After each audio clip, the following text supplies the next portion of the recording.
और आज मेरा सवाल भारतीय जनता पार्टी से।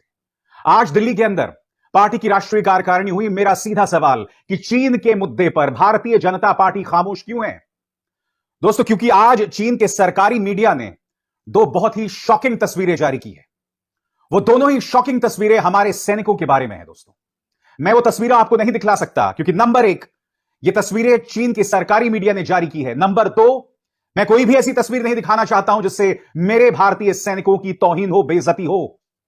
मगर इस पर खामोश रहकर, इस पर कोई एक्शन ना लेकर भारतीय जनता पार्टी सरकार हमारे सैनिकों की और भी बेइज्जती कर रही है। मैं जानता हूं आप पूछना चाहेंगे कि यह तस्वीर क्या है। इनमें से एक तस्वीर के बारे में आपको बतलाना चाहूंगा। दोस्तों, इसमें दिखाई दे रहा है कि चीनी सैनिक खड़े हुए हैं और जमीन पर भारतीय सैनिक बैठे हुए हैं अपने कान पकड़ के।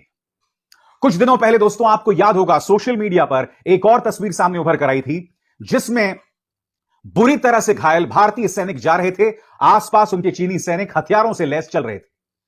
यह तस्वीरें गालवान घाटी के वक्त जो संघर्ष हुआ था भारतीय सैनिकों और चीनी सैनिकों के बीच, उस वक्त का बताया जा रहा है। आज मेरा सीधा सवाल मोदी सरकार से कि अब तक आप इस मुद्दे पर खामोश क्यों हैं? अब तक, क्योंकि आपकी सरकार भारतीय जनता पार्टी तो प्रचार में बहुत माहिर है। मैं जानना चाहता हूं उन तस्वीरों के जवाब में अब तक आपने कुछ क्यों नहीं कहा।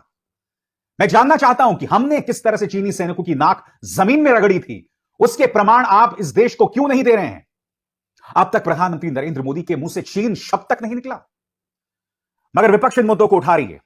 क्या कहते हैं असदुद्दीन ओवैसी? फिर मैं बताना चाहूंगा दोस्तों, ओवैसी साहब ने उन तस्वीरों को पेश किया है उस ट्वीट को उद्धृत करके, उस ट्वीट का हवाला देते हुए जो कि चाइना की स्टेट मीडिया में सामने उभर कर आई है। ओवैसी साहब क्या कह रहे हैं आपकी स्क्रीन पर?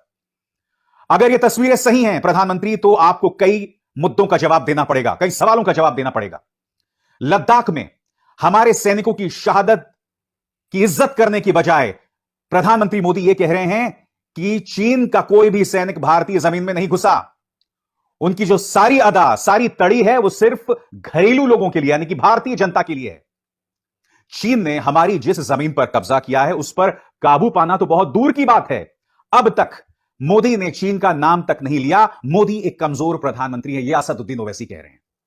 मैं फिर दोहराना चाहता हूं, जिस तस्वीर का हवाला असदुद्दीन ओवैसी दे रहे हैं, आप खामोश क्यों हैं मोदी जी? क्यों खामोश हैं? क्योंकि यह अपने आप में बहुत चिंता की बात है।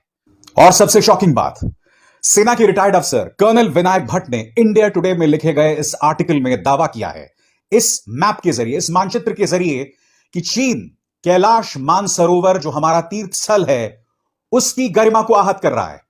कर्नल विनायक भट्ट का दावा है कि चीन ने बाकायदा कैलाश मानसरोवर के आसपास सैनिक बेस बना लिया है, जिससे हमारे धार्मिक स्थल की भावना आहत हो रही है। एक सरकार जो कि हिंदू भावनाओं पर खेलती है, आखिर वो इस मुद्दे पर खामोश कैसे रह सकती है? मैं आपको यह भी बतलाना चाहूंगा कि आज कांग्रेस ने एक प्रेस कॉन्फ्रेंस किया और इस प्रेस कॉन्फ्रेंस में उन्होंने कहा कि चीन हमें इस तमाम तरफ से घेर रहा है। कौन से तथ्य उनके प्रवक्ता पवन खेरा ने रखे, आप खुद सुनिए। चीन तिब्बत व नेपाल बॉर्डर को जोड़ते हुए एक हाईवे बना देता है, भारत सरकार चुप रहती। चीन भूटान के साथ सीधे संवाद करता है, अपने संबंध बनाता है, एमओयू साइन करता है, नक्शे अप्रूव करता है, भारत सरकार चुप रहती है। ये मैं भी पड़ोस की बात बता रहा हूं आपको, हमारे पड़ोसी देशों की बात। चीन श्रीलंका में बंदरगाह ले लेता है, भारत सरकार चुप रहती है। चीन मालदीव्स में द्वीप हथिया लेता है और वो द्वीप हथियाने से हमें खतरा है।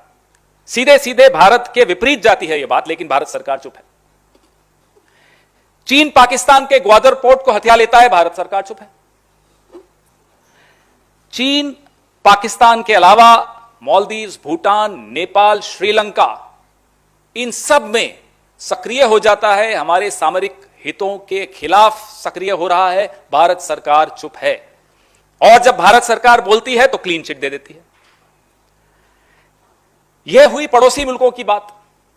लद्दाख, सिक्किम, उत्तराखंड, अरुणाचल प्रदेश और अब सिलीगुड़ी कॉरिडोर। अब भी भारत सरकार चुप क्यों है? और इस मौके पर कांग्रेस के प्रवक्ता पवन खेरा ये याद दिलाने से हमें नहीं चूके कि बावजूद इसके, जब गालवान घाटी में चीन और भारत के बीच में टकराव हुआ था जिसमें हमारे 20 सैनिक शहीद हो गए थे, उस वक्त तो हमें याद है कि तमाम ऐप्स पर, चाइनीज ऐप पर पाबंदी लगा दी गई थी। मगर पिछले एक साल में चीन के साथ हमारा व्यापार बढ़ गया है। आखिर क्यों? सवाल पूछ रहे हैं पवन खेरा।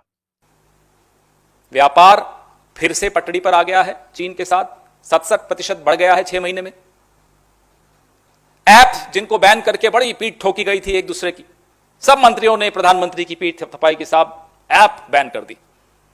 वहां मैप पे हमला हो रहा था, बैन ऐप की जा रही थी। आज वो ऐप पे भी बैन कहां है, मुझे बताइए। मैं पूरी विनम्रता के साथ कहता हूं, मैं इस बात को समझता हूं कि जब सामने खतरा होता है, कभी कभी हमें 2 कदम पीछे जाना पड़ता है। यही सामरिक रणनीति की सोच है। अगर मोदी सरकार ऐसा कर रही है तो मैं पूरी तरह से उनके साथ हूं, मगर यह नहीं हो सकता कि आप चीन के सामने तो चीन शब्द कहने से भी डरें।